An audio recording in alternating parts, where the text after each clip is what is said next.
This is a Nekko Media podcast. What's your pleasure, sir?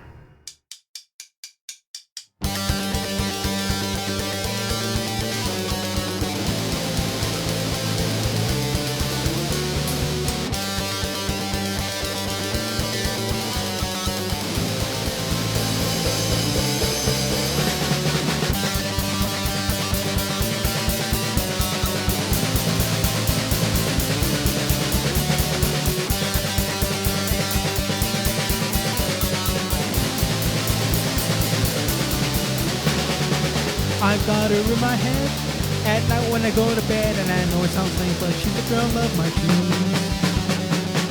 Of course, I'd do anything for her.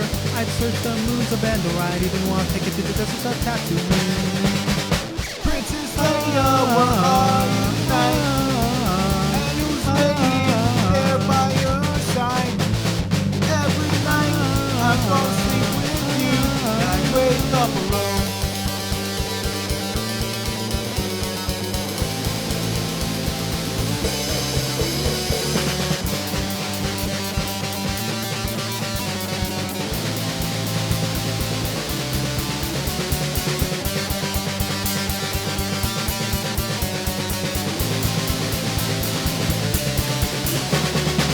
Even though I'm not cool as hand, I still want to be your man. You're exactly the kind of Valerian that I need.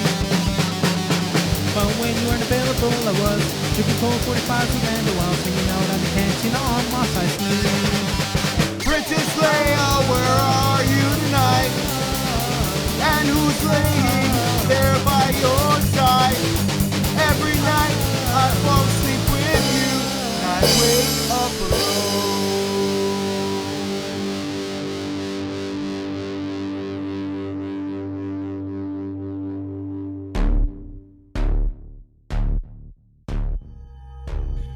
Welcome, cinephiles and Cenobites, to episode 5, A New Hope. I be your host, Annika Pussyfoot, aka Cinderella Hellborn, the bringer of chains, the fucker of faces, full-time soul-breaker, dog raper, Dan Stevens enthusiast, cheese-tasting hobbyist, eggnogaholic, mystery meat opportunist, and wicked witch of the best. Phew.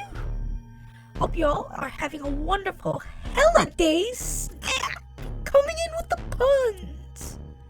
Welcome to the final episode of the year. Full-length episode, that is. The boys Mox and Ono still have a few Cenobites to release later. It's been a wonderful year in film and with this podcast. Met a lot of cool peeps, lost some not so cool ones, and watched a lot of good movies. The country is still operational, and I'm still keeping food on the table and with a full tank of gas. Everything is all good. 1 year, still here. What's not so good? The Last Jedi.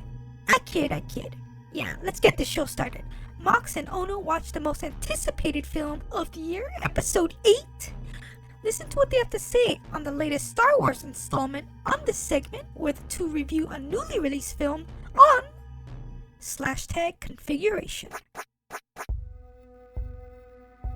Alright, well, welcome to this Slashtag Configuration, the last one for the year. Merry New Year, suckers. We are going to review the latest installment in the Star Wars franchise. What is it, episode 8? 8, The Last Jedi. Written by, I'm going to say... And directed, right? Yeah. Rian Johnson of Looper and Brick fame. You know the movie stars Daisy Ridley as Rey, John Boyega as Finn. We got the Mark Hamill himself, Luke Skywalker, Carrie Fisher, Leia Organa, Adam Driver as Kylo Ren, Oscar Isaac, Poe Dameron, and Andy Serkis was Snoke. And some familiar faces. Who is Lupita Nyong'o? Maz Kanata. Who the fuck is that? The glasses. I I think that's the her. one who turned them on to the guy they needed to get with the red palm tree. Oh, she's good. Yeah. And we got Kelly Marie Tran. That's the main girl, Rose. Finn. Yeah. So I liked her, and of course, I thought she was good too, but why do you think they kept her and not the one who played the sister? I thought the one who played the sister was much better looking. Well, the sister You was think a she's pilot. more relatable? The one they did have the bigger part. I don't know. I feel like they just gave her the part because her audition was what they wanted. You think looks didn't play or politics? No. No, Looper. But yeah, in this chapter or episode, the Resistance is Can I like say on its something real quick? yeah. Like, I feel like, you know, the opening title scroll, the title crawl. I felt this was the most clearest one that I've ever read. Sometimes, like, the plot writing is so thick, like, I have to think about it, and then in that time, I'm missing the next paragraph. I felt like of the 3 or 4 paragraph things that were crawling, I kind of understood the whole setting, like, one shot. So Yeah. that was good. It sets up really quick and really clearly. Yeah, I didn't know like the Resistance was like running on They're fumes. dead, yeah. Like it's like so that's the only ones left of since episode like 4. fucking Battlestar Galactica, right? Like that Yeah. one fleet, that's like the whole planet of Yeah. existence. That's crazy, yeah. And the order, first order, is still there kicking ass. New Empire, yeah. And what was the name? Dreadnought, the ship. The Dreadnought, yeah. Um, Well, it's a class of ship. Right. Yeah, Is the that what it's Dreadnought. called? Yeah. Yeah, Dreadnought. so that was like it looked more sinister than Honestly- like the Executioner. Like, and what is it for? I mean, well, it had big cannons. That's about it. Well, funny you bring up Executioner. It looked like the head of the Executioner from Silent Hill. Oh, You I know, see. triangle face or something Yeah. they call him. Yeah. Yeah. It was kind of scary looking, right? Huh? Yeah. You could. Yeah. And apparently, what? It's like a planet killer, like in the realm, or not planet killer, but like Fleet killer. Fleet I killer. think that's what they were Fleet saying. killer. Yeah, fleet killer. Yeah, and it's like Death Star Light. yeah, Or and so Death Star Mobile. I know, and so the beginning they get into it. So Resistance is evacuating that same planet that was at the end of Force Awakens, right? And they have bombers, a bomber squad. That was like a very B-52 ish kind of scenario, like where Oh, you mean in space Yeah, to in deliver? space. Yeah. I thought that was pretty like not low tech, but like it's like you go in there, you know you're gonna die. Like you know, it's just a suicide run. yeah. I felt like even though it was in space, it's exactly that B-52. It feels like World War II kind of war, but not on the fucking ocean, just in space. Yeah, I'm wondering if Like bomb too, deliver. because like technology is like Had to just- stand still because yeah, the Republic is dead. but the order has all the money, and then we see where these engineers The Order go. and the mercenaries are the Lords of War. Oh, okay, right, yeah, that's where all the money's going, I guess. But You were in the bathroom though. You maybe saw it on your other time, but yeah, it's like, let's see what these guys have also sold. Oh, destroyer. Oh, that part? That's X-wing. what he Yeah. said. Oh, look, X-wing. yeah.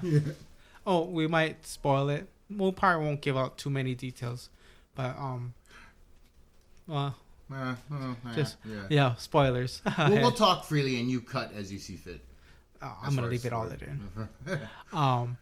N-word Jim. So I want to say in this episode too, the so if you kind of parallel this new trilogy with the original trilogy, so this one is supposed to be more Empire Strikes Back, and wish. it did kind of open up.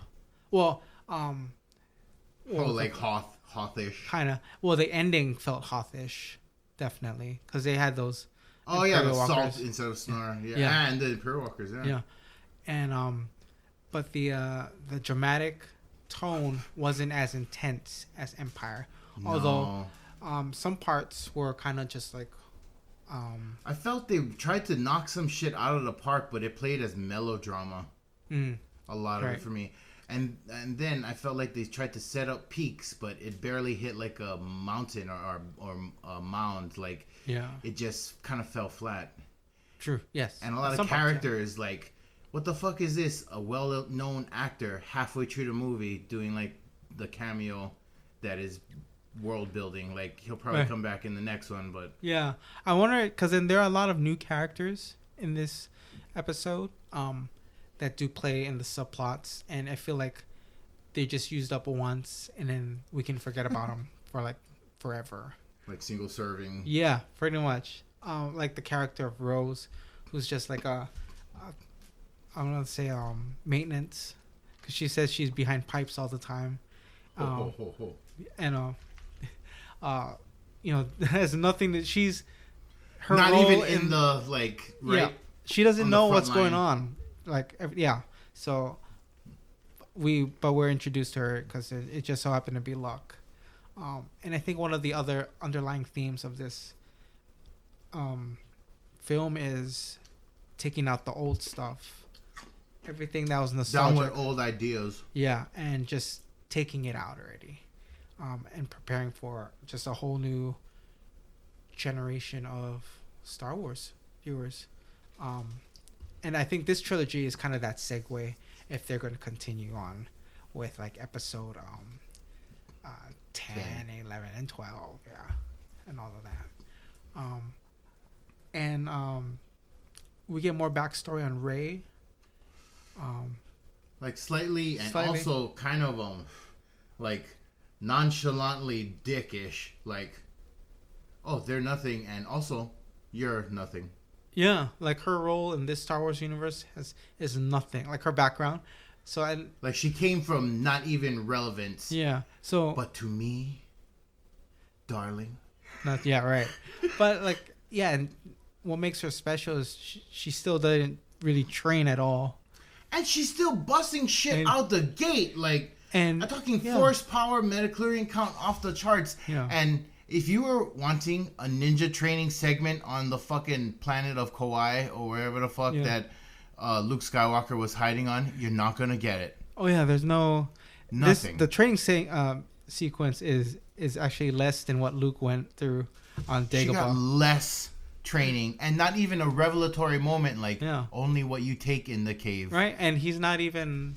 Luke isn't there to like he's assist like barely her. there. He's an audio tape that she like fucking trying to practice to. Exactly. Or like martial arts at home, volume 1. Like, but we know why, because he's actually wants to kill off the he doesn't want Jedis to be a thing, or he didn't at least at first. But that's his character arc.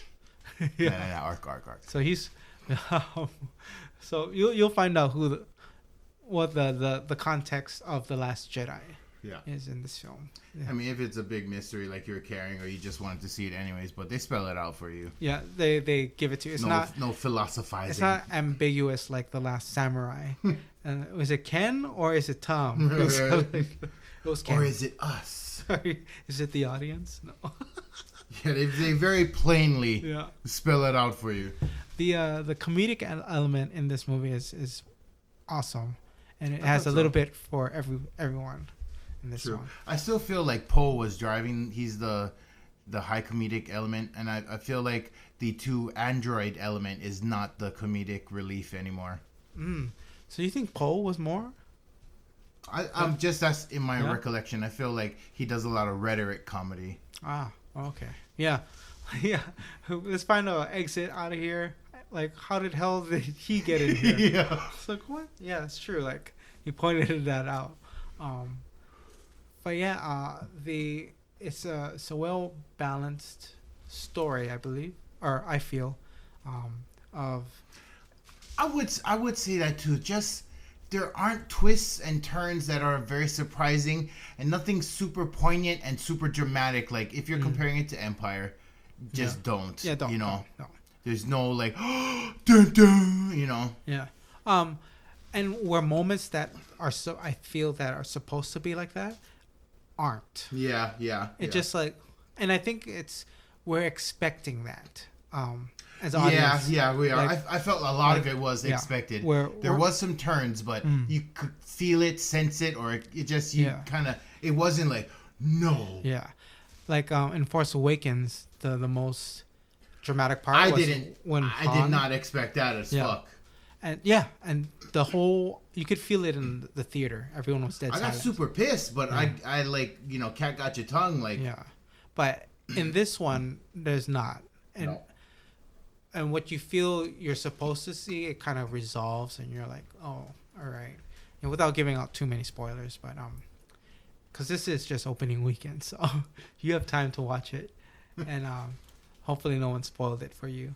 Yeah, don't fucking go on the computer. Like, I've been dodging updates and Facebook and all that. Like, everybody got to say a fucking thing. Yeah.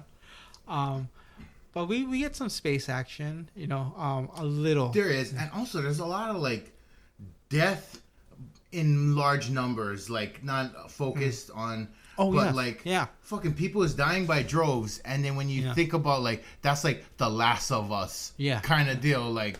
They do give you a number of how many... resistance fighters there are left, and it's like, oh dear. Like, I remember that same cruiser in Return, they maintained it. I think it's the same one. Akbar is in there, but I think they refer to him as General Akbar. I don't know, as opposed to Admiral Akbar. So that's the thing, I don't know, like, anyway, yeah, that's a whole nother because I'm like, oh, okay, no, well, to me, Admiral if you are of a ship, General if you command the army, like the Jedis are general, but whatever, if that's neither here nor there. Yeah. Anyway, the Akbar is still a thing. Yeah. Some of the last guys standing from Jedi are. So yeah, this it's a way to end the year on a high note. If you liked it or not, I found it very enjoyable. I didn't hate it. It was underwhelming and unimpressive. Yeah, you get some of that, but my initial viewing of the movie, because it's like 2 hours, right? A little bit longer, dude. Like, it went by fast, and so I'm just. That's true. There is a lot happening. I will say there's a lot going on. I feel like there's so much going on. They don't pay enough attention to what I cared about the most, which was the development between Rey and Ben Solo. All right, we get a new thing going on between Ben, and they don't refer. Then cut. Yeah. They rarely refer to him in this one as Kylo Ren. Yeah, it's Ben. Yeah. Well, tell him why. Yeah. The fucking mad diss in the opening, yeah, right? There's a lot of disses in this movie, too, between characters. The new Emperor, whatever his name, Snoke, he's just out the gate bashes. I think that's intentional, though. Yeah. And I want to point out, too, like, the resistance fighters, along with "May the Force be with you," they say Godspeed. I think that's a first to say that, because then there was no mention of any religion. Like Jedi would be the only thing. Yeah, but for them to say Godspeed, I think that was kind of new. So I don't know if they've ever seen it, you know, in past films, which is kind of odd. But it caught me off guard when they said that now.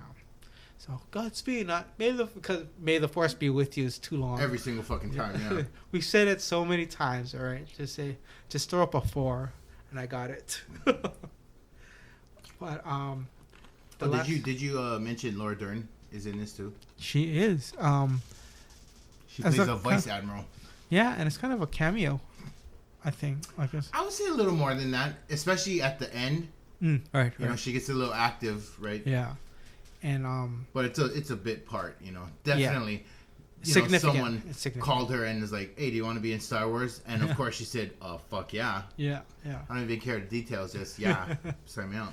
Right. And we had some A-wing action, X-wings. A-wing, that's about it, yeah. And the bombers, yeah. That was really intense. Can I just remark on those on the Salt Planet, like those fucking rickety buckets that they're flying that got the guns that barely work? Like, what was the plan? Yeah. They're hard to drive, and they weren't even shooting. They're just trying to fly towards the fucking door battering ram thing. That was just the plan. They just was useless. It was, they were fucking useless. I think I mean, because they're on an abandoned rebel base when they're called a rebellion. But I think they do mention a resurgence of the rebellion, right? So it's no longer resistance. They're gonna rebel. Rebellion, then resistance, but now we're coming back to rebelling. Yeah. Because it's gotten bad enough. Like, yeah. I don't know. The first... Oh, you know what? Maybe they're talking about Godspeed because we went from the Empire, something governmental, to the First Order or whatever, which sounds kind of secular. Oh, you think so? Huh. Okay, sure. Could have that element in there too. Oh, wow. Yeah, if this movie can get deep, but don't look too far. Yeah, just don't. I mean... We'll see in the third. I mean, it's Star Wars. 9. You got to see it, but I'm kind of over Star Wars already. At this pace, like, ugh. Yeah. But before I rip into it, I will watch it again and then blog on it on our website. I feel it deserves a twice over before, giving my full. Yeah.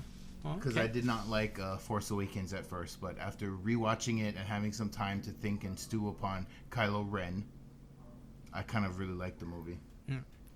Until they killed Han. So The Last Jedi? I'm going to say no watch, but just take that with a grain of salt. Like, of course you got to watch it because it's Star Wars and it's a humongous movie. But for me to try to save you money, no watch. You'll watch, CC. All right. Welcome to the Exploding Heads Horror Movie Podcast. Oh, Dave, hold the phone there, man. This isn't a show. It's a promo. Oh, sorry. Oh, my bad. I'm sorry. Wait, a porno? With just the three of us? Oh. Well, I guess I'm game if you guys are. No, you idiot. A promo. Oh, promo. I knew that. I was just cracking wise. Okay, can we do this now? Nah, wait, looks like I lost my notes. What are we gonna do? Of course, okay. Look, I'll handle this. All right, everybody. I'm Christian. You may know me from TJF13. This guy over here, that's Dave Z. You may know him from Banana Laser, The Skeleton Crew, the ABCs of Hidden Horror. And this guy over here, that's Brandon. That's Brandon? That's it? That sucks, man. Yeah, what the hell's with that? There's nothing else you can say? No, not really. Well, he's quick with a joke. Or a light of your smoke. But there's someplace that I'd rather be. Who cares about us? Let's say something about the cast. Okay, cool. We're the Exploding Heads Horror Movie Podcast. We review, dissect, critique, and make fun of horror movies, new and old. Sounds a little bit cliche, but I guess it's okay. Dave, why don't you tell them a little bit about some of our big shows, like the 40 Years of Horror, our top 50 slashers, even our classic format of pairing a new and an old movie together. Yeah, and how I have to edit like 3-4 hour shows twice a month just because we watch and review so damn much. Yeah, and how we do feature-length reviews, shorter length, round-robin reviews, top 20 topics, and a lot of fun interaction with listeners. That about covers it. All right, sounds good, guys. I knew we could do it. Tell the fine folks out there where to find us, Dave. Oh yeah, Exploding Heads Horror Movie Podcast can be found on Horrorphilia.com, the Horrorphilia Network, LegionPodcast.com, Apple Podcasts, Stitcher, Google Play, and anywhere that fine podcasts are heard. All right, that's a wrap. Now, guys, tell me, what's the deal with this porno? Are you the caboose or the engine? Them's the jokes, folks.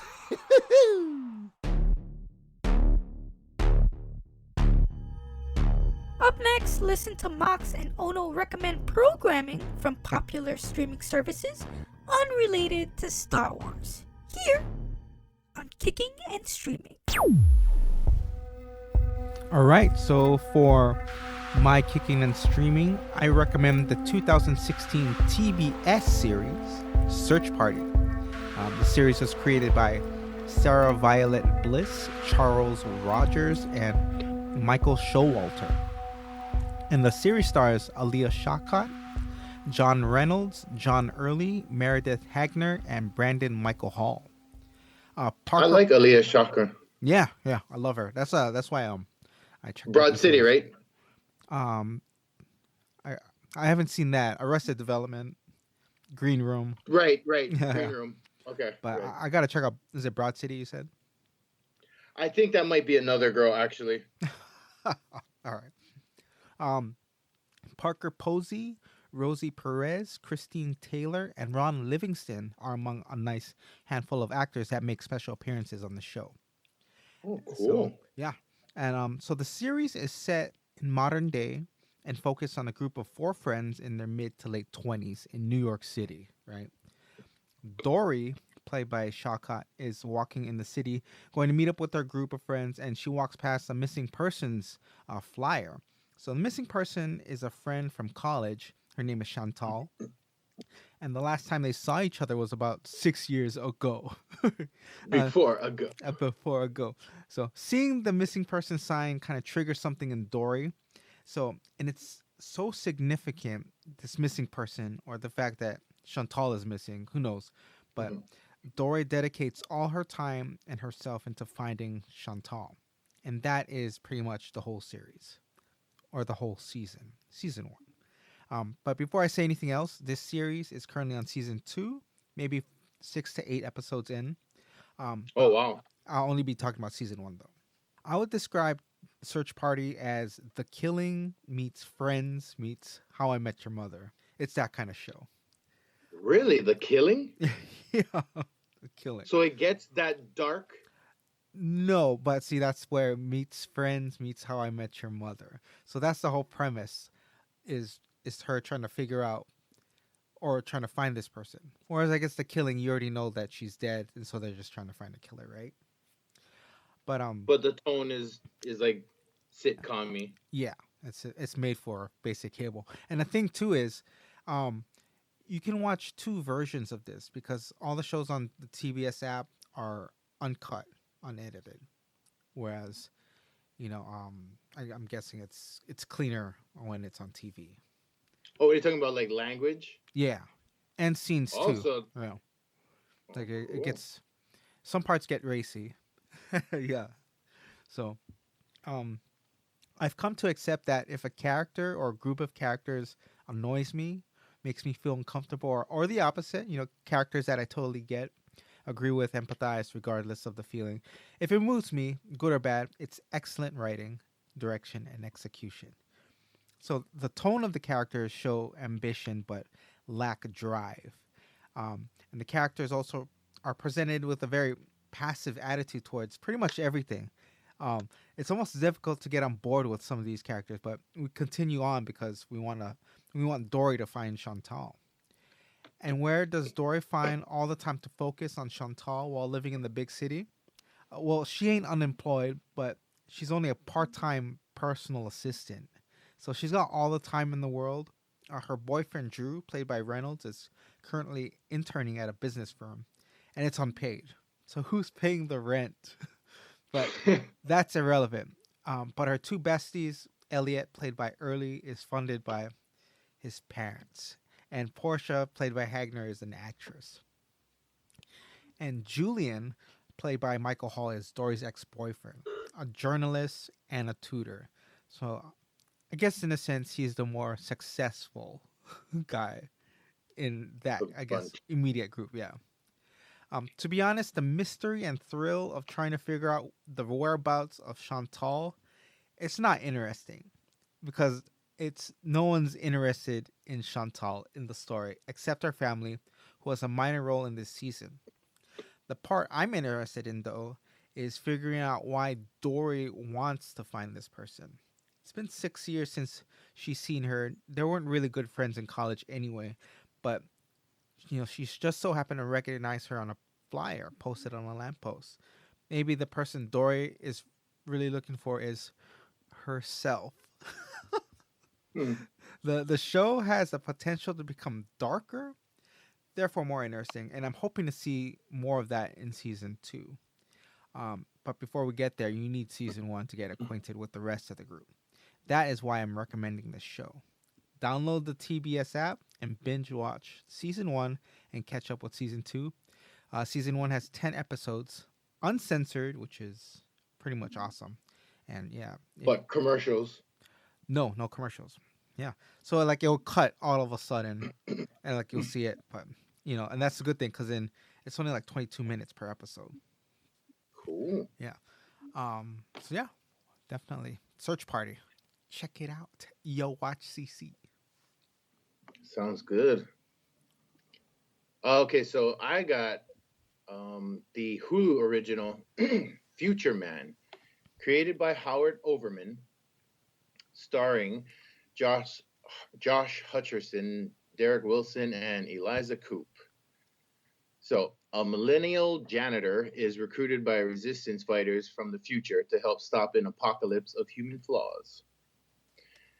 So the story opens on Josh Futterman, played by Josh Hutcherson, a lackadaisical gamer who spends his days as a janitor at a research lab determined to find a cure for herpes because one fateful night in 1969, the founder contracted herpes at a frat party. Oh yeah, the doctor who is the founder is played by fucking Keith David, who's on point. Really? Yeah. So Josh lives with his mom and dad, and he has no other real friends aside from the clerks at his neighborhood video game store who he banters with about masturbation and broken joysticks. Damn it. And he devotes his free time, or he's devoted his free time for the past 3 years to playing a single video game, an unbeatable video game. Until one fateful night, he tries a different strategy and beats the final level of the game. Upon completion, he is awarded the trophy and title, Savior.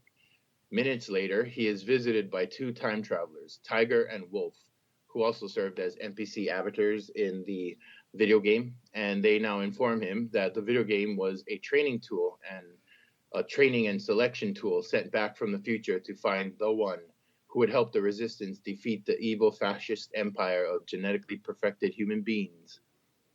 So basically the last Starfighter, which they also bring to light. He's constantly like saying, oh, okay, this is from this movie, this is from that movie. So it's very self-aware. Anyway, the show is exactly what you think it is, what it's marketed as, and what you'd expect from the idiots that brought you Sausage Party and This Is the End. Except it's also not.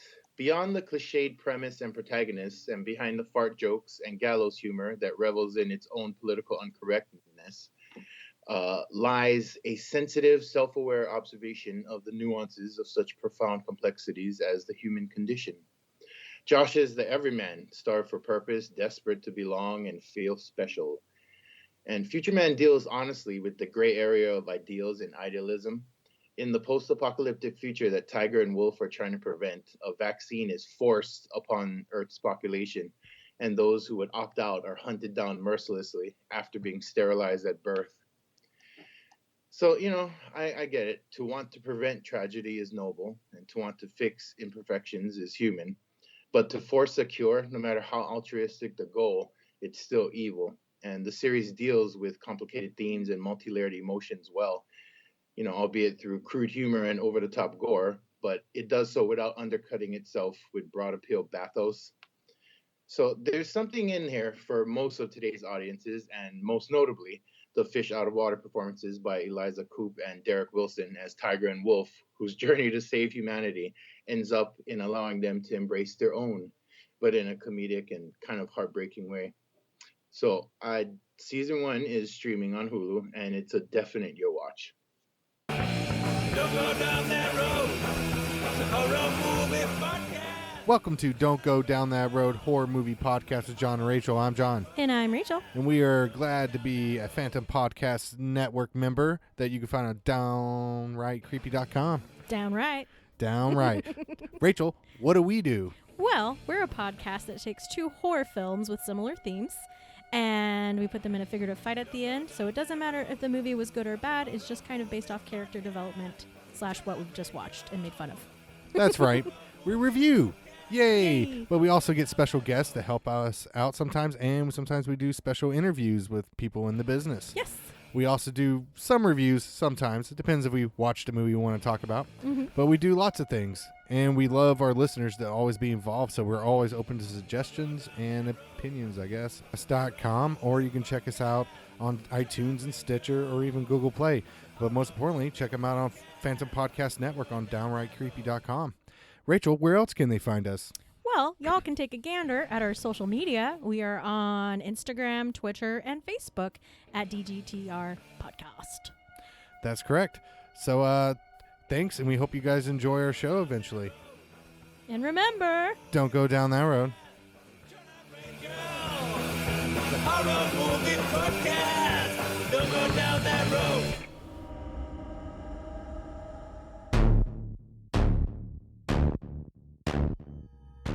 The next two segments are individual ones where Mox and Ono review films both short and long.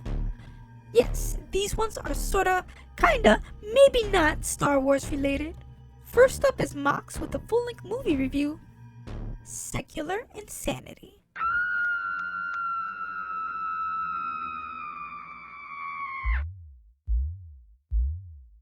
What I have for Secular is the 2009 film Fanboys, directed by Kyle Newman, written by Ernest Cline, Adam F. Goldberg, and Dan Bullock, story by.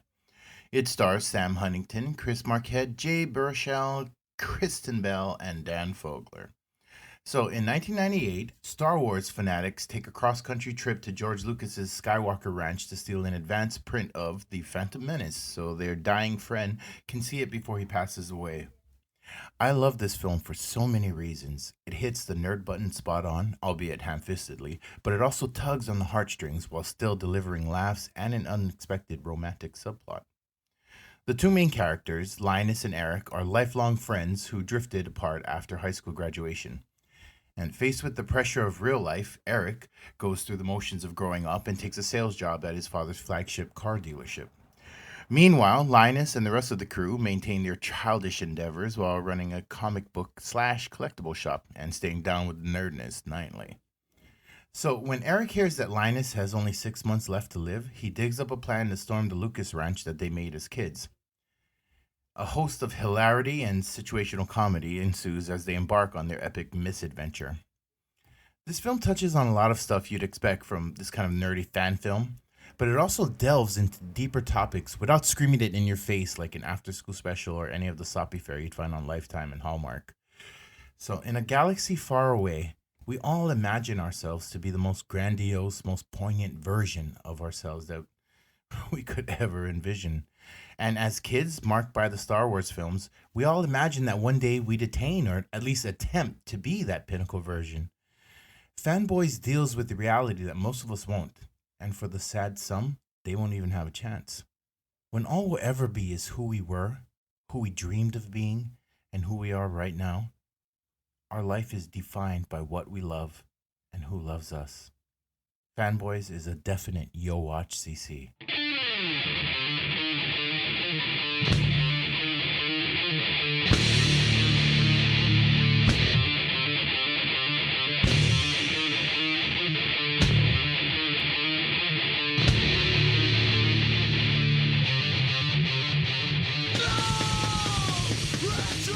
Hey, how's it going? I'm Mele of the Taking the Lead Media Podcast, broadcasting from the island of Oahu.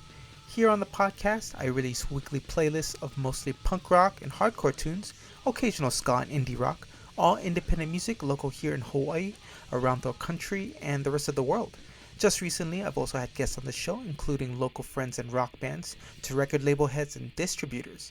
This is an Apple podcast, so do please check out the show on iTunes. It's also streaming on YouTube, search Taking the Lead Media, and on Tumblr at oneshotsideshow.tumblr.com. Hit me up on Twitter at TTLM Podcast and say hi sometime. You can also stream current and past episodes on this podcast website, takingtheleadmedia.com.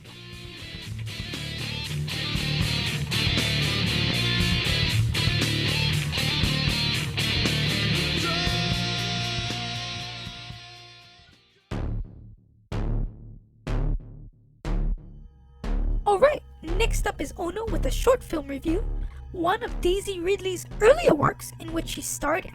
Listen in! The Shortest Straw.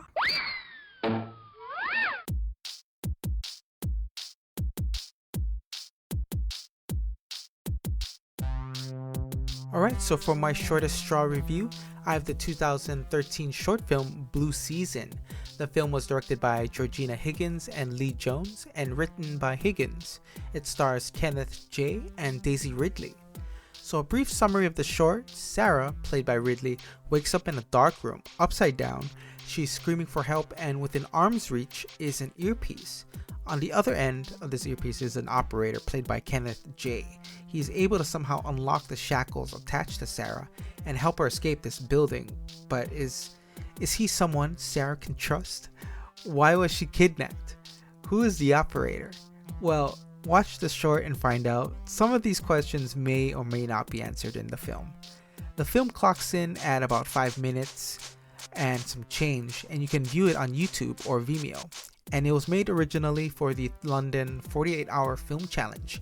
The quality of this short is pretty top notch. I think this group were seasoned veterans of the 48-hour film challenge, or maybe just a great creative group of filmmakers. Good stuff though. I think when working on a 48-hour film challenge type deal, it can be pretty hectic. Ideas are just thrown up in the air maybe, and you're also just given certain criteria to be in the film. This one involves circumstance where hanging upside down can be a good sign. Also, the prop was a piece of paper that a character reads from, folds it and puts it in a bag, and an optional theme is of a child viewing a dead housefly under a microscope and discovers a miniature camera. These all appear in the film in some creative fashion or form. One cool shot in the beginning where we are first introduced to Sarah, it's a close-up of her face and sweat is pouring upward.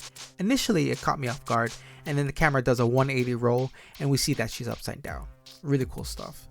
With the 48-hour time limit, that might have a lot to do with the vagueness and open-ended finale of this short. But we do get little details about the setting and the atmosphere of the location, within the context of the story, and the happenings in the area. We know people are being evacuated, but we don't know why. Sarah is sick with something, and we know this because at one point of the short, black web-tight veins start to appear on her neck. So the operator tells her to head to a tower. I don't know if that's causing the disease or if Sarah was already infected. But as Sarah progresses towards the tower, the music intensifies and the operator is perspiring in excess amounts. He's making her work. Sarah be running for safety. But I'll stop here with the details because I feel like I'll just give away the whole film. So be sure to watch it. Lots of mystery to this story, lots of stuff you just kind of have to make up in your head. It acts more like a montage of some cool choice shots than an actual story. You work with what you're given, and the crew of this short made a good piece of, I'd say, experimental abstract cinema. Blue Season is the title of this short film. You'll watch CC.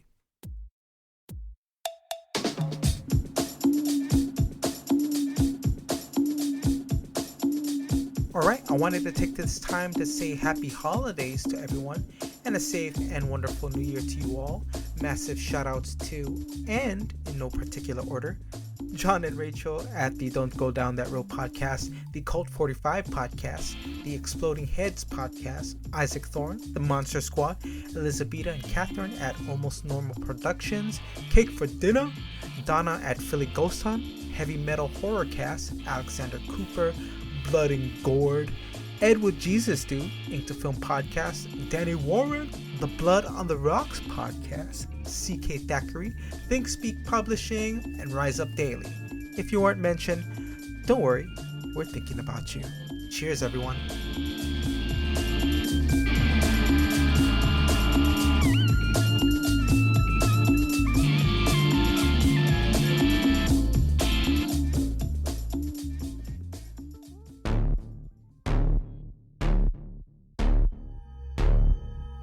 Mox and Ona decided to try something different.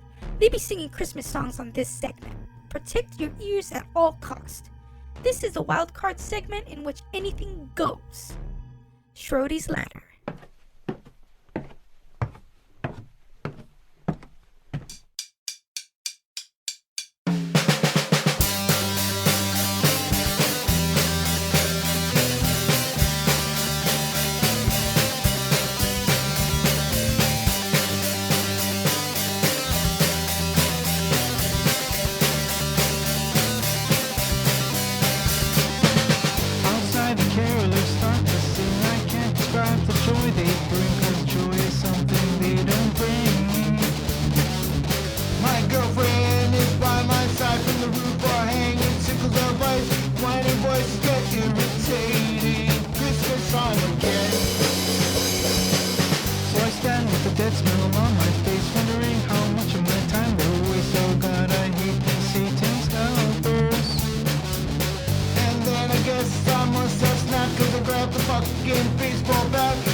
It's Christmas time again. It's time to be nice to the people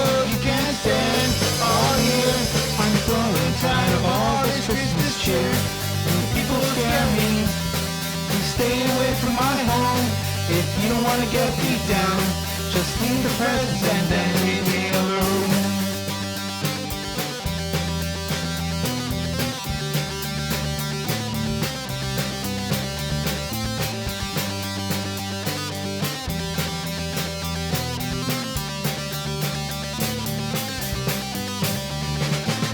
Guess it's not cool to freak on Christmas Eve, 'cause the cops came and arrested me. They had an unfair advantage. Even though the jail didn't have a tree, Christmas came on night early, 'cause a guy named Bubba unwrapped my package. It's Christmas time again. It's time to be nice to the people you can't stand. Oh yeah, I'm growing tired of all this Christmas cheer. these people scare me. Stay away from my home if you wanna get beat down. Just leave the presents and then leave me alone.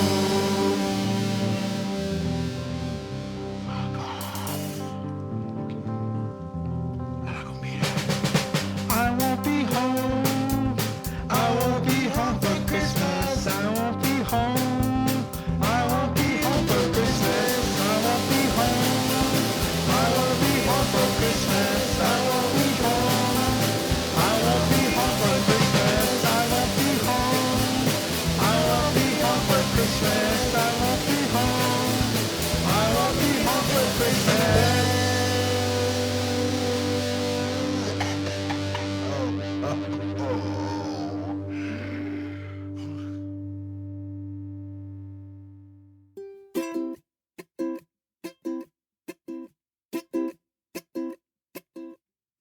Mele Kalikimaka is the thing to say on a bright Hawaiian Christmas day. That's the island greeting that we send to you from the land where palm trees sway. Here we know that Christmas will be green and bright. The sun will shine by day and all the stars at night. Mele Kalikimaka is Hawaii's way to say Merry Christmas to you. Alright, time for intermission. And just so you don't forget who you're listening to, let me remind you with this.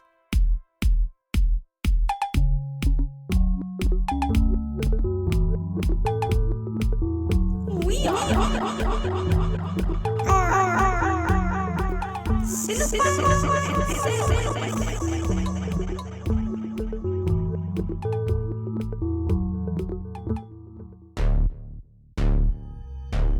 Alright, up next is the last top 6 list of the year. This is the one where Mox and Ono list off their favorite movies of 2017. Their picks are pretty whack. Yeah, terrible list. You might want to vomit after listening to this.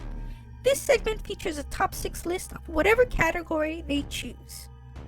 Seno 6. The box. We came. Now you must come with us. Taste our pleasures. All right. Welcome to this Seno 6. We're going to list off our top 6 2017 films of the year. And there's a lot to go around. And I want to say there's a lot of original films to come out as well, not recycled stuff. And the Marvel movies and DC took over pretty much this year, I think. Yep, with a lot of, middle of the road shit, but a few standouts. Yeah. Especially with DC, I've got to give Wonder Woman another chance. I saw it first and I was not impressed, but I have to also grade it on a curve, as compared to the other DC EU atrocities. Wonder Woman actually manages to keep its shit flavor tight. And was that because it wasn't it didn't go with the Wonder Woman lore, or as a movie by itself? Like, just as a movie by itself, I I found it kind of boring, and then also like, she's also, it's an origin stories, but she's dealing with a villain who wants to like control the world or end all time. I'm like, fuck, every Huh. fucking movie. Did you see I Justice mean, League? no, but Yeah. that one is like to the next level. So maybe that's why they thought, okay, well, her villain only wants to control the world. The other villains Yeah. want to control all fucking dimensions. So Okay. actually, I don't give a fuck about any of these DC movies except for James Wan for two reasons. One, finally, a Polynesian super fucking hero who doesn't have to be full blown associated with Polynesian things. Like he's just Aquaman with some fucking Hawaiian tattoos. James That's Wan cool. or Jason Momoa? Jason Momoa. Okay. That's the first reason why I only give a fuck about Aquaman, which I should be ashamed to say, but I'm not. And the second reason, because James Wan is directing it. He is the best director that the DCEU has. And I know people want to say Patty Jenkins, so whatever, maybe. Like I say, I gotta check out Wonder Woman again. Oh, okay. But the Aquaman movie didn't come out yet, right? No. And I'm like, hurry the fuck up already. Chee-hoo. Okay. I know. All right. Which is like super played out island style, but we've never seen it. The rest of the in world face hasn't of- seen it yet, so or heard Right. that, yeah. So I'm like, fine, put a local brother in the fucking saviors of the universe. Yeah. So that's cool. Yeah, and earlier this year we got some new stuff from M. Night Shyamalan, and Which I would say I like his he's starting to upward trend, I feel, since he kind of just totally shot himself in the face with Avatar, Airbender, and then just shot everyone else in the face with fucking The Happening and that Will Smith one. After Earth, I believe that's called. Yeah. Yeah. I think he just finished his Glass movie. Oh, cool. Yeah. So that one should be Is the glass on the Glass Man? I believe so, yeah. So I don't know if it acts as a sequel to Unbreakable or not, but I believe it's related to that guy. Yeah, that character. I'm thinking it may tie in to Unbreakable and Split, right? Yeah. Oh, and didn't we see Bruce Willis in Split? We did, right? Yeah, it's in the same universe and the same city, Philadelphia, which actually all of his movies are in. Right on. Because Philadelphia represent. Yeah. Okay, so before we get to the list, if you hear this, our picks are different. And if you hear this, it means our picks are the same. Top 6 films of 2017. Go! All right. So at the top of my list, number 6, I have... Which is the bottom if you're tuning in first time. Yeah. Yes. Oh, yeah. If we're going 6-1. Right. I have The Killing of a Sacred Deer. Really? At 6? Yeah, at 6. So I feel almost ashamed that it's low on my list too, but really it like just barely made the cut. It did. And I'll let you know what was there originally, because then another movie just made the list. So that one went out. Okay. Actually, well, that was the one I said, ooh, because, I had told myself, put it on the list, and it wasn't on the list. Yeah. And I'm glad I remembered it. All right. So this is the follow-up to The Lobster. And Killing of the Sacred Deer is, it featured a more thrilling, mysterious storyline. Nothing about it is romantic, but rather a darkly absurdist Actually, it was feature. very dark and like dark satire on maybe horror or something, but it just was really uncomfortable. Yeah. And also hilarious, but to me, it managed to make me feel like competing emotions at the same time. Yeah, sure. Yeah, because it grazes a thin black comedic line, like right, funny, kind of funny. But I feel like we were the only ones kind of giggling or laughing outright at some parts in the entire theater. Like Was everyone else not getting it, or they're Right. just the kind of people who say, "Oh, that's funny," rather than actually laughing? Yeah, I mean, I guess they don't. They're shocked more than they find it funny initially, and they're like, "Oh, okay." That's what I'm thinking. There were some shocking shits, but I Yeah. feel like the stuff they didn't draw attention to was the most shocking, like how the characters are not reacting to something obvious, right? Right, right, and it's probably that foreign independent uh, feel. I feel like maybe they were making fun of that too, yeah, like because some of the shit is so like independent. That's such a like I would call it like independent move, Right. kind of like how they say like that's a bitch move, dude. As in that's something weak to do. I feel like that's an independent move, which is to do something quirky or like nonsensical, but just to have us be okay with it and not question it. They're like, no worry, no worry, it's independent. There. Oh, okay. And that's why it's more shocking too. I would think. But Colin Farrell, in this movie, he defends himself, his family, and his work against a mysterious young man who's out for Yeah. revenge on behalf of his father, a former patient of Farrell's character. So the dialogue is profound and blunt as it's its execution. A lot of the attitude sort of deadpan and passive, but lots of Yeah. mystery involved with character backgrounds and events in the story. It leaves a lot of room for interpretation and openness in the film's themes, but by the time you have a slight idea of what those are, the film's already done, and so you kind of need another viewing of Kind this of. piece of art, I would think. Yeah, I feel this is a multi viewing experience, It is, yeah.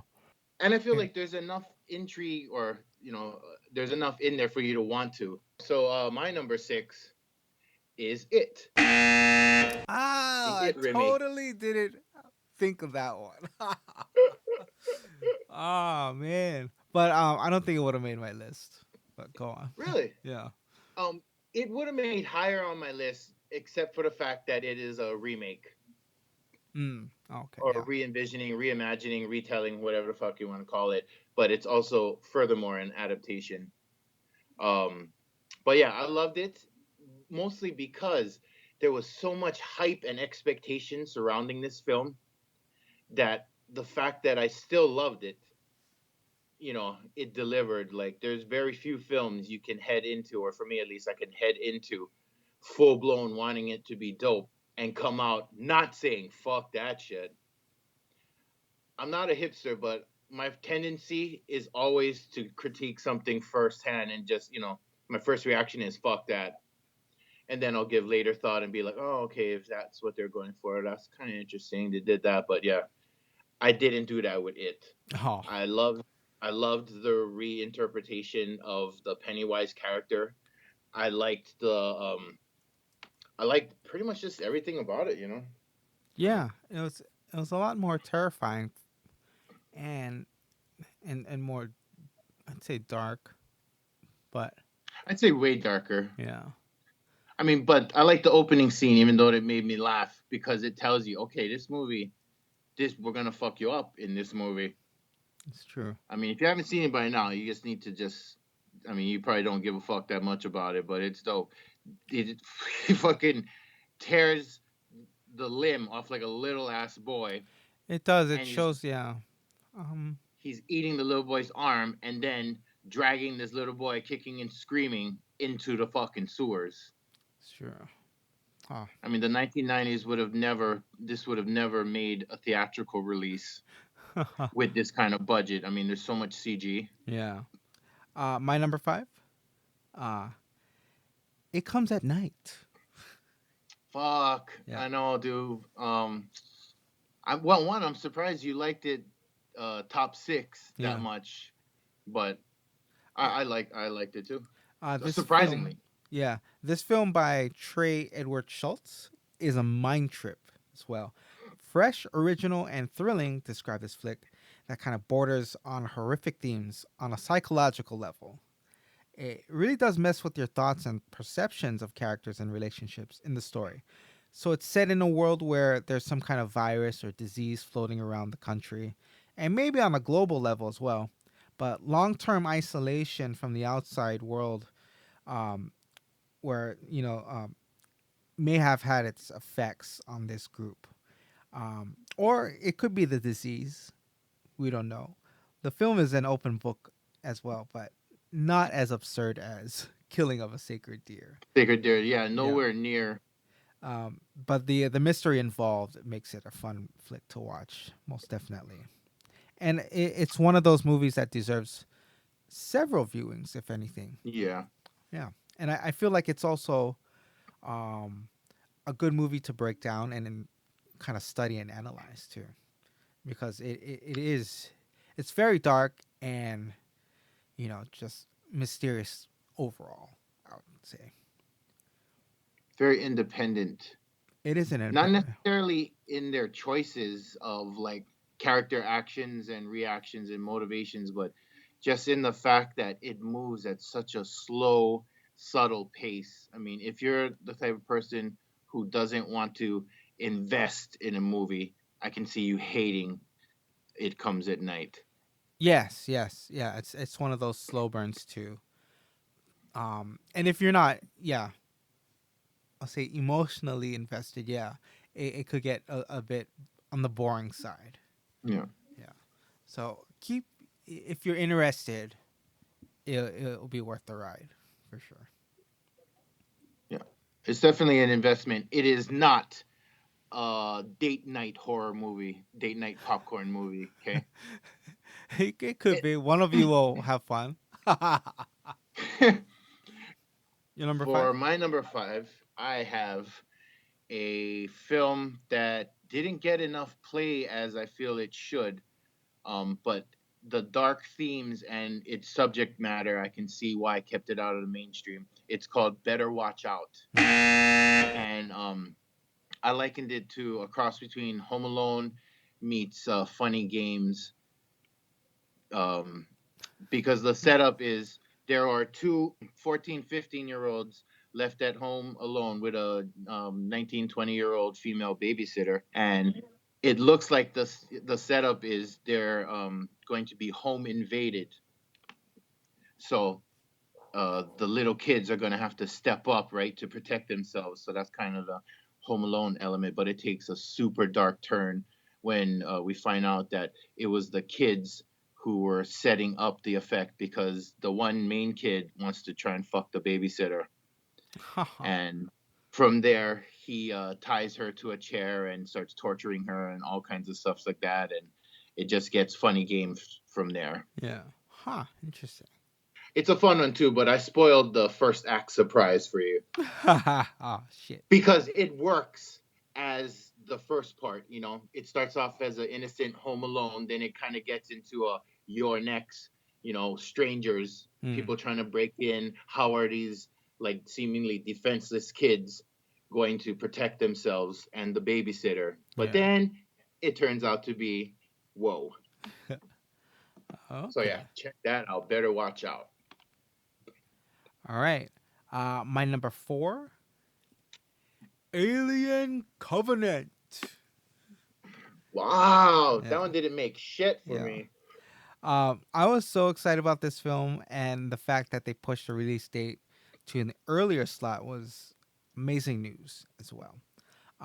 What this film brought to the Alien franchise was, I guess, another origin story in a sense. We get the, we have Wayland in the beginning with David, but most of all, I think the more important origin part of this story was the story of the xenomorph we've all become familiar with. That was an important detail to know, and it's kind of interesting because to know that this alien being, the xenomorph, was genetically engineered, and more interestingly enough, by an artificial person, David, who appears to be evolving itself. A new stage in manufactured evolution. It could get confusing from here on out, but what's more exciting to know is that the connection with, I guess, Ripley's timeline that we all want to see, and that's Ellen Ripley, will soon come to fruition. It's really a treat as an Alien fan and a purist to get these expanded storylines within this franchise. I didn't hate Covenant. In Mm. fact, on its first view, I liked it more than my first view of It's a bit Prometheus, Shaw. which I thought was so boring Right, right. Um, and nonsensical. I'm a fucking scientist. I'll just fuck around with this alien pod thing, and then I'll take my mask off in an atmosphere I don't know whether I can breathe. Anyway, Covenant wasn't as ridiculously nonsensical. And once it gets rolling, it's like bam, bam, bam, bam, bam, bam. Like 5 characters die in the immediate vicinity of like 10 minutes. right, right. And I'm trying to like, who the fuck was that? Was that guy that got? And then I was asking him like, okay, where's that girl? She got, dude, in the thing. Oh, that was her. So when it they pops didn't off, have like enough screen time to get established, right? We're still confused as to who's who. yeah, I like that about it though, because to me, if you're gonna be just feeding like meat for the beast or cannon fodder, don't make me get to know 5 people and care if you're just gonna unceremoniously blow them up in an explosion. You know, I'm not gonna have time to grieve. So I like that. That's kind of why I liked the opening of what is the sequel to the Alien Predator? Requiem. Requiem. Oh, okay, yeah. 20 characters in 20 minutes killed. Right, right. They just go at it. It's like, here's Dana, a waitress in a small town. Next scene, Dana's getting ripped apart. Fine. Yeah. Right on. But yeah, okay, so wow, okay, Covenant at the 4 spot. Yeah. Your number 4? Killing of a Sacred Deer. Ah, wow. Moved up. That's high on the list. Woo. That comment. And this one too. This one is kind of my It Comes at Night in the sense that I usually don't like intellectual movies. I'm more prone to movies that move me as far as making me feel or experience something emotionally. Mm. But this one was so skillfully absurd, it kept me thinking about the surface reactions and what was going on in the film, because I was like, there's no way someone this skillful would have something so shitty and nonsensical happen. What is he trying to say? So it just kept me engaged intellectually or mentally the entire movie. There's also some really unexpected gore and laughs. Yep. It can get gory. And creepy. Right. It's so fucking creepy. And I Yeah. usually hate creepy movies. It is. It's that weird creepiness. Not like In fact, scary for me, when they're dragging themselves, on the ground when they can't use their legs, it's kind of reminiscent of The Grudge. Oh, right, right. Just broken bodies trying to Yeah. move along and come at you. Or Centipede. Human Centipede. That one was next level. There's so much going on when I'm watching the experience of viewing that film. Yeah. Oh, okay. I only saw the first one though. I won't fuck with the rest because it's just too much. Yeah. Yeah. All right. So my number 3. This is the kind of a last minute addition. The Disaster Artist.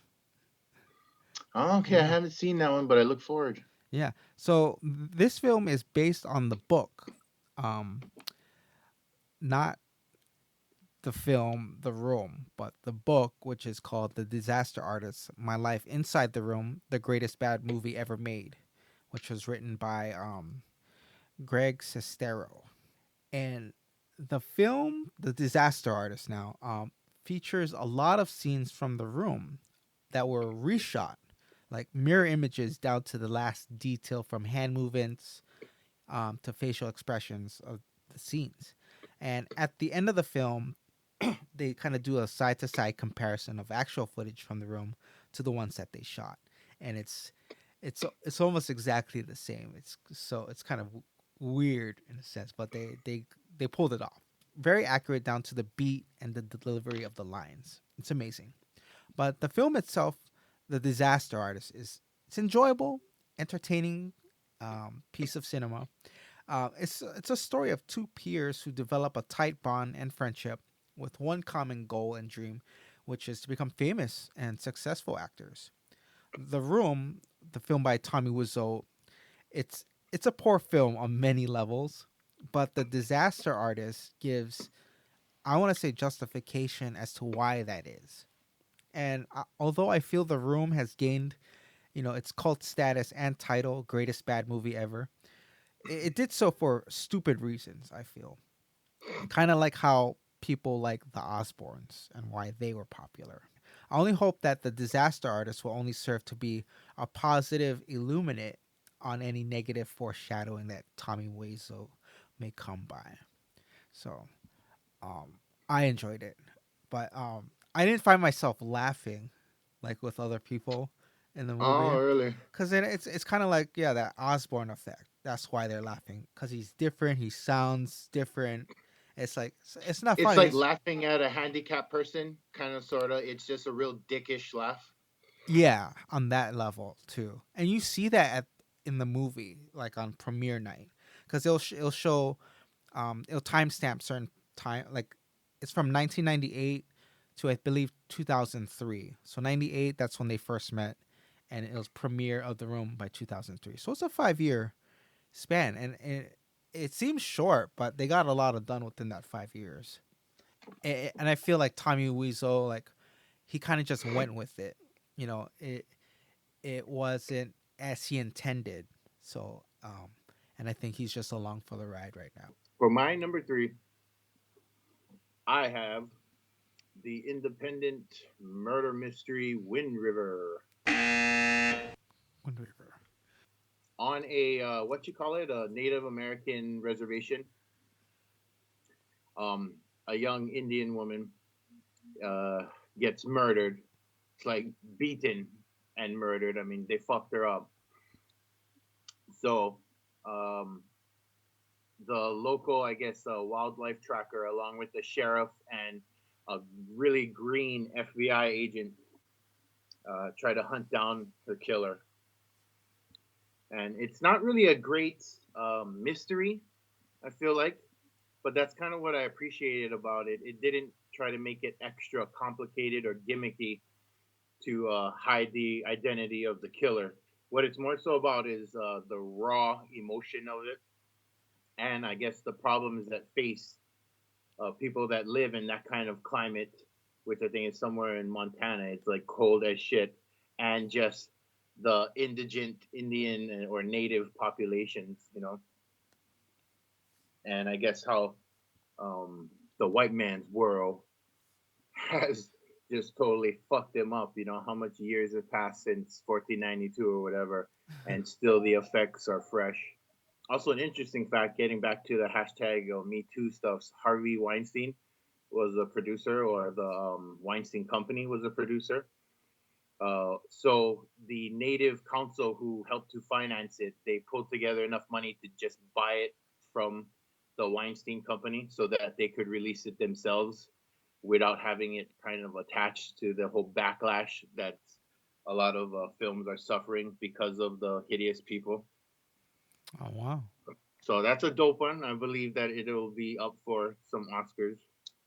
Nice. And there is an action scene at the climax that just explodes out of nowhere. Just fucking, like, I think maybe almost 20 people involved, and majority of them get killed.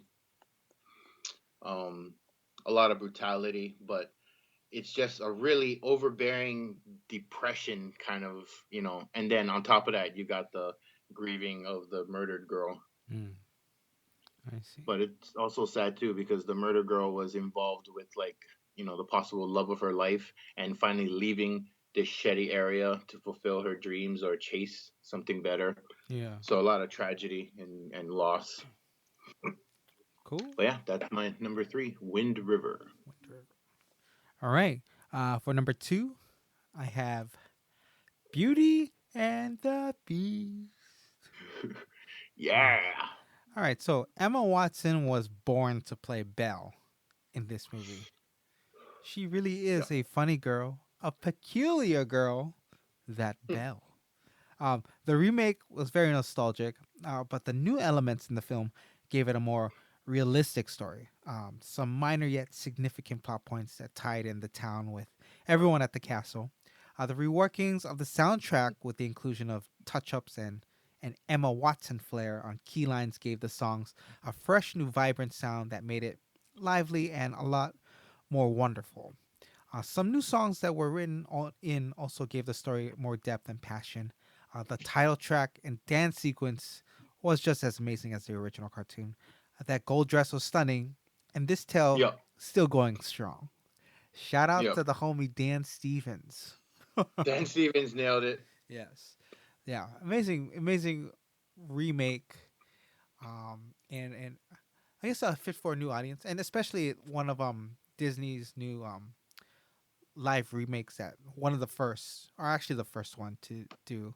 And so I feel like that was a good title for them to start off this new franchise of live action adaptations of their classics. yeah, true. I think so too. I feel like Mulan is a shitty follow up though.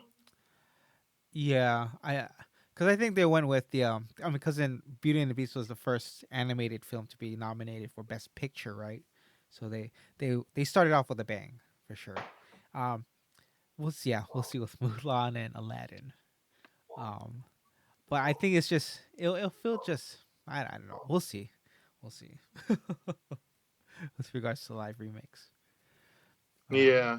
Yeah. Yeah. I don't know. I feel like they need to pick less controversial films as far as whitewashing goes. Oh, that will probably give them problems in the Yes. press. Like, just Beauty and the Beast had none of that, There's just about a monster and a French girl. Yeah. And I don't think the French are going to complain that they cast an English girl to play a French girl. You're number 2? War of the Planet of the Apes. Really? That high up? Wow. You know why? My new thing that I realized is I love genre movies that make you feel unexpected emotions. Anytime a fucking weird ass sci-fi action movie can make you cry, Yeah. we're talking Terminator 2 status. Oh wow. But even worse because it's talking monkeys. But if they can make you Even feel, apes. Talking apes. yeah, if you can feel with a fucking gorilla thing and feel with a fucking cyborg, they have fucking transcended genre. And I feel that is something that most movies cannot do. And they don't even attempt to, and which is good. Because usually be what you are, exist in that frame and be dope. You know? Okay. Which is something that I appreciated from Rob Zombie with Halloween. He tried to elevate it, didn't have the skill, but I appreciated it. But mostly he's good at movies like 31 and House of Thousand Corpses. But yeah, genre films that can pull on the heartstrings, dope. Always get a high fucking... while maintaining all their genre needs. Yeah. You know what I mean? Yeah. Don't market yourself as an action and then there's this humongous sweeping romance and one action scene. Like, okay, fail. Yeah. Oh, okay. Right on. But yeah, War of the Planet of the Apes. And I can't believe I fell asleep in it at the theater. When I rented it afterward, I was like, okay, somehow I thought I saw more of the movie before I fell asleep. But I basically fell asleep like after the opening credits. Oh, okay. Yeah. Yeah, they get right into it in that one too. Huh? Yeah, the opening battle in the forest, the Ooh. fucking military getting slaughtered. Nice. Yeah. Cool. All right. So before we get into our number ones, time for honorable mentions. Will you please share what got booted? Okay. The movie that got booted,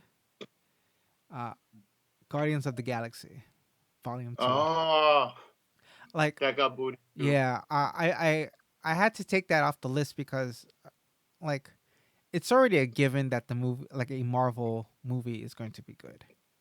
Like, and I feel like Volume 2 was really just there to, like it, as a bonus for the Guardian fans because of the success of Volume 1. Like, it didn't get too much into the Gauntlet story. Like they did present that stone, and then at the end we get the Atom, right? But then otherwise it's more like just a for the fans kind of movie. Yeah. but it was really I good. like that they probed the relationship between Quill and his surrogate father, or Okay, his yeah.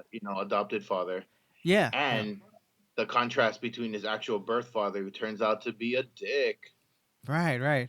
And yeah, for sure. That I guess because the whole reason why there are Marvel movies is to tie in um the Infinity War, right? Infinity War. Yeah. But we get this was just very like just a bonus movie, and it everything about it is amazing. Bautista Yeah. on point. On point as Yeah. fuck. Yes. So that was the best part. Second honorable Wait, can I say mention. one more thing about Guardians of the Galaxy too? Yeah. Love this movie. Made me cry at the part about Xandu. You know. So once again, on the further topic of emotional genre picks. But anyway, this movie is the reason why Thor Ragnarok can't make the list, because Guardians of the Galaxy exists. Cooler use of a music soundtrack, cooler use of 70s colors, themes, and motifs. True, yeah. Cooler use of comedy, and they were first to the punch. That's yeah, for sure. So I had agree. Guardians of the Galaxy not been a thing, Thor 3 would have been like, oh hell yeah, a reframing of the Thor character as someone with humor and kind of awkwardness. But I'm sorry, Guardians of the Galaxy, you are the champions. Right. Second honorable mention, Logan. Wow, not even. But for you, I realize what a huge step this is that it made the list. Oh yeah. Because I know your stance on comic book movies in general. Like they're good, but whatever. Yeah, like this it's a dinner movie. That's what it is. I'm gonna have this movie with my dinner. And third honorable mention, Resident Evil, final chapter. Not horrible, not great, but yeah. It's I appreciated that it wasn't horrible. Yeah, and I guess I didn't fall asleep, surprisingly, because we saw it late. Right. It's a nice closing to a franchise that started 15 years ago. Wow. That's I feel like it's a weak closing for such an epic franchise that spanned almost decades. Yeah, it was very open ended. Doesn't really end. I feel it's though open-ended, it would, I guess it's kind of a launch pad for possible TV series, maybe, or maybe even another continuation, another chapter. Who knows? But what a way to go, I guess. Thank you for everything, Paul W.S. Anderson and Mia Jovovich. So my honorable mentions. I had to kick some off on here. I had to kick off it. It Comes at Night. Oh wow! You know, I like that movie, especially because it's so surprising. You know, and it tugs on the heartstrings too. Not quite to the point where it made me cry. Which I feel is a fail on the part of the filmmaker. Like, I am not hard to make cry. You know, when you pull on the heartstrings about character relations, but they didn't. But it is very tense, and it's a good movie. We might be the only ones who thought that, based on the Redbox reviews and the outburst of the gentleman in front of us after the movie, right after the movie ended. Right when the credit came on, yeah. Yeah, directed from or unit production manager. He was like, just fucking shit. Yeah, he just says something totally like ignorant. It's like, wow, dude. That's how you're gonna portray local people? Like, we kind of keep up with ignorant, subtle, sophisticated movies. But yeah. So what did make the cut? 47 Meters Down. Interesting. Okay. Which is this year's The Shallows. Good enough to make an honorable mention, huh?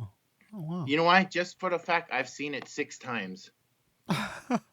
And I will buy this movie. I love shark thriller fare. Yeah. That isn't fucking stupid.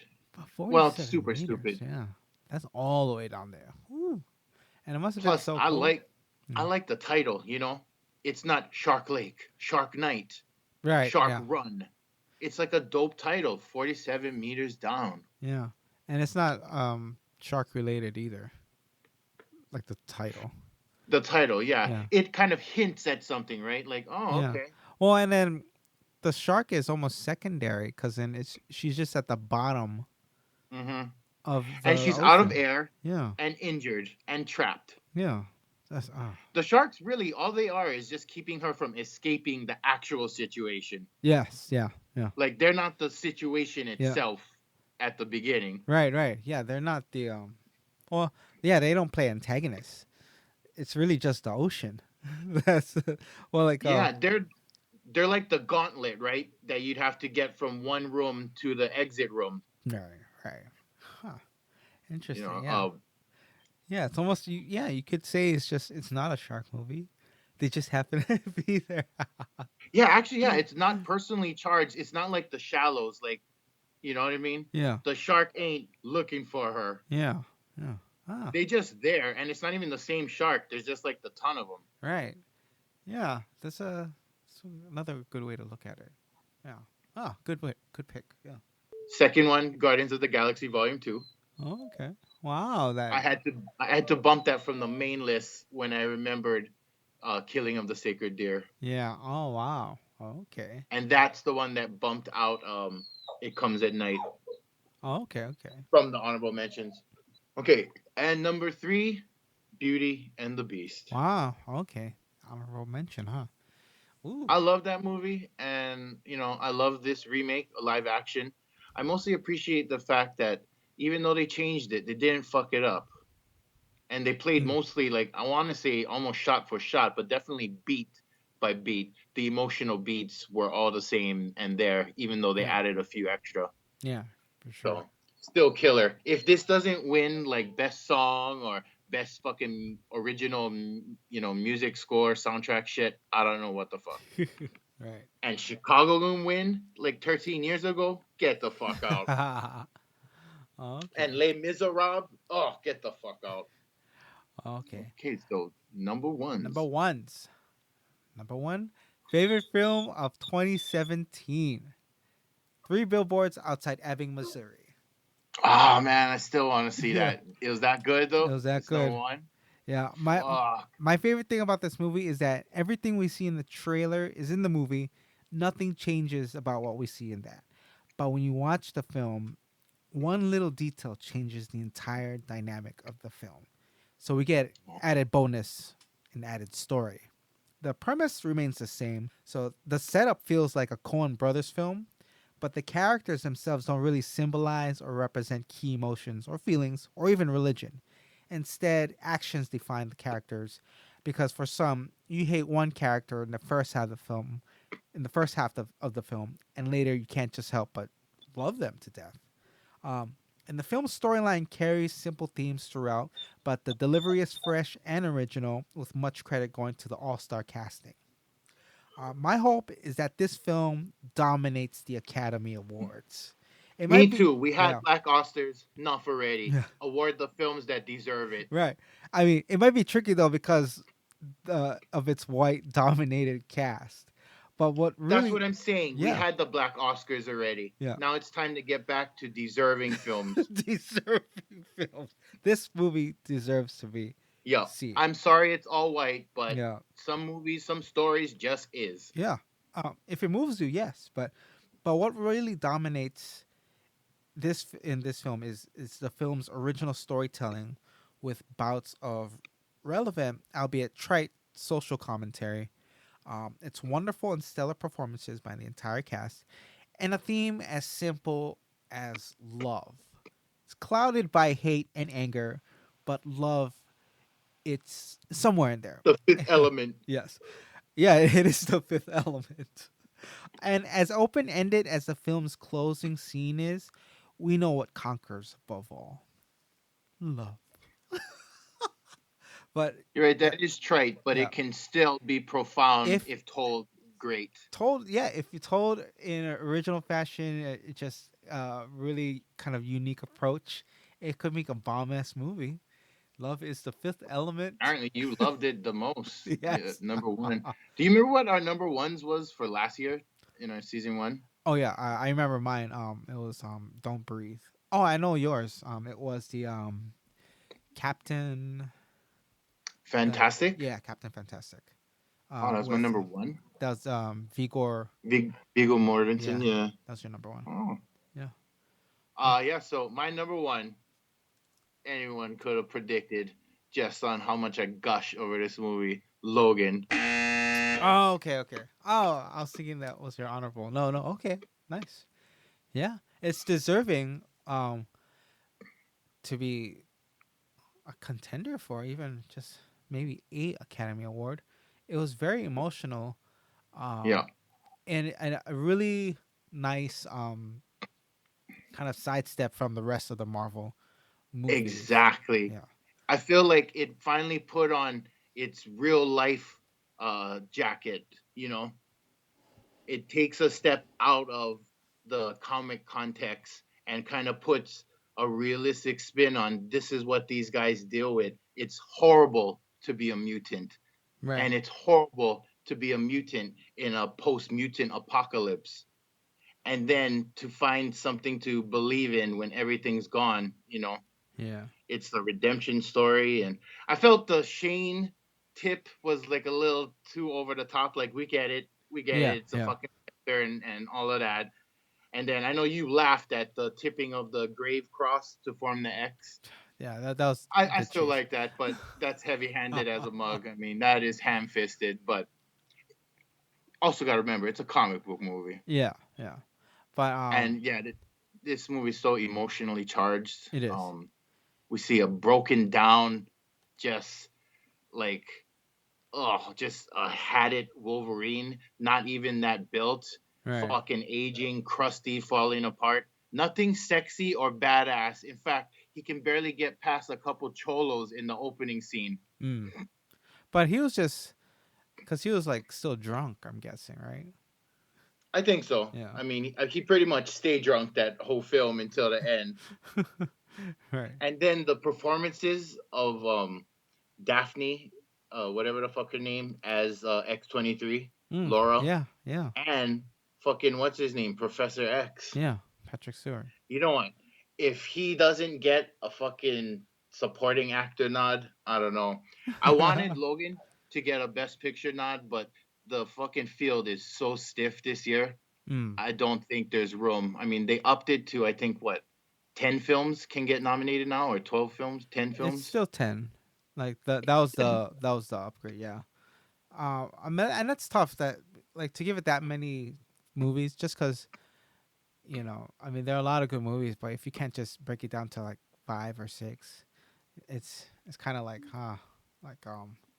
it feels like it doesn't take much now, and plus with just social issues too, you think movies just get nominated just because. Exactly. Politics, hashtag everywhere. But I also feel like the Oscars need to open up some new categories. They need some best in breed categories, like best down horror film, best this film, best that film, and then the best overall. But I feel like there's not enough room for films that transcend what they're aimed at. Yeah. Well, that's why there's the MTV Movie Awards. But that's not serious. You know what I mean? Like I think serious. That's the Nahoku Hano Hano Awards. No. You know? Okay. That's the fucking Country Music Awards. Like, y'all ain't gonna give us no good Grammys. We just gonna give it to our own self. Like, all right. Yeah. Okay. Yeah. Well, But we'll see. But if pretty good year in movies, actually. Yes, very good year in movies. If you haven't checked any of these movies out, please do. There's still time. But that is it for the Cine 6. Shit. What was it? What movie did you not add in? One more honorable mention. This one gotta make it. I think I just forgot about it because it was early on in the year, and it's a predominantly black movie, and I'm still pissed about the black Oscars. But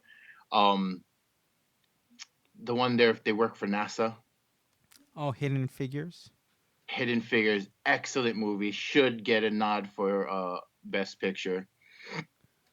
Okay. Unless it actually came out in 2016 and I just didn't watch it till 2017. But excellent fucking movie. Yeah, it says 2016. Yeah. Oh, okay. Oh no, well, it came out okay. at the beginning of the year, so Oh, January. okay. Yeah. Oh, was that dope film. was that early in the year? Okay, sure. Yeah. Shout out to Hidden Figures. Yep. All right, that is it for this show. Thank you for checking out And this year. A New Hope. Yeah. And expect a Star Wars movie every year for the rest of our lives. As long as they keep quality up, I'm down with that. Yeah. Well, yeah. Happy holidays, everyone. Hope you have a good Christmas and a happy New Year. Stay safe Safe out New there. Year's Eve. Yes. Any Don't big get plans? too stupid with the fireworks. Yeah. All right. Big parties to go to for you? Oh, for me? Yeah. No. Lots of food to be eaten. None of which is turkey. So It's on a Monday. fuck turkey. New Year's Day is on Monday.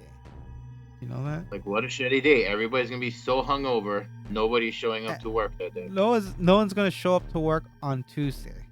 For damn sure. That's so shitty. When you close the year out, right? I know. Fucking Sunday. You close it out on the first day of the week. But yeah, the struggle is real. Back to work the next day. Yes, hope everyone had a great year. It was a great year in movies. Was banner year. Yeah. The motto for this podcast this year: 1 year, still here. Still here.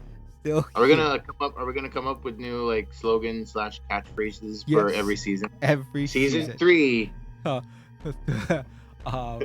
Or season 2 is too bad, too much. Sorry, I don't know. I like rhyming. Yeah. You know, if it's gonna be a thing. So, well, we'll workshop one. But Season 3. Yep. Chee. Chee. Hey, that might work because Aquaman's coming out in season 3. Oh, okay. We'll have to. Season 3. Chee. Actually, I'm starting to like that more. Oh Season my 3, god. chee. Yeah. Well, yeah. That's the year is up. Please do check out the social media links.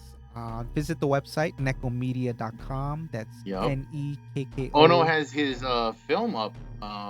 It's on random. Oh yeah, if you want to check it out. It's on Yeah, there. check it out. Let us know what you think. You know. Put it on blast. I only told one friend that I gave her the link because she wanted to show another friend, and so I don't know if the rest of the cast is down for that being up there. Because it's funny because a lot of my friends who were in the movie were married at the time, and now since then they've gotten into other separated. relationships and like have families of their own now. But it was during college, so everyone was young at the time. Yeah. But I like to think we all still look the same since then. But yeah, it turns 10 this year, so yeah, check it out if you want. It's up there. Check us out on the tweets at cynical_maths. Same goes for Instagram. Check us out on Facebook. Add us as a friend. That's cynical.maths. We're also on YouTube. Search Nekko Media. Anything you want to plug, Mouse? Not really. Raiders not making that the I can think playoffs? of. At this Not point, happening. let's get that wild card. Let's get that wild card though. Fuck you, Kansas City. Oh my goodness. Always fuck the chefs. Yeah, and please do check out I guess I'll just plug my other podcasts. Check out takingtheleadmedia.com for music, and Give Me Seconds on YouTube for video games. Other than that, have a safe, happy New Year, and Merry Christmas. Still time to do that shopping. A quick shout out to our international listeners in China, South America, and parts of England. Oh yes, yeah, sure. We appreciate it. We don't know how you stumbled upon us, but thank you for tuning in. Yeah, thank you. Long list of awesome movies coming out next year, but we still got episodes coming out, so please do check back soon. Take it away, P. This has been a Nekko Media podcast broadcasting from the Blood Cave, part of the Slashtag Potter family.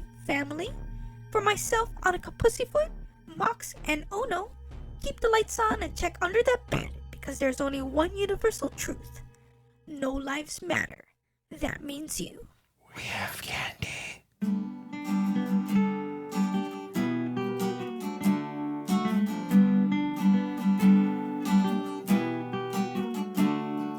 This is us, Ono and Mox's podcast. Sounds like crap leaving ass,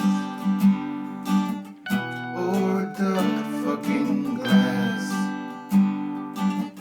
Probably both, it's really bad. And we do the shit all for you. And we sound like shit while we do.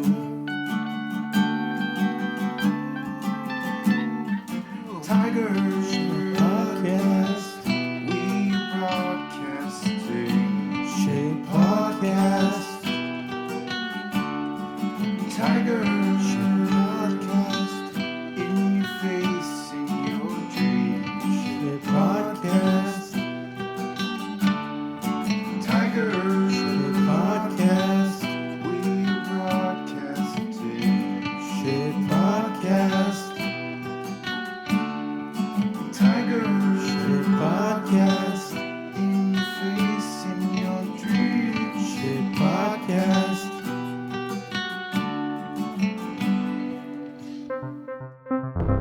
This is a Nekko Media podcast.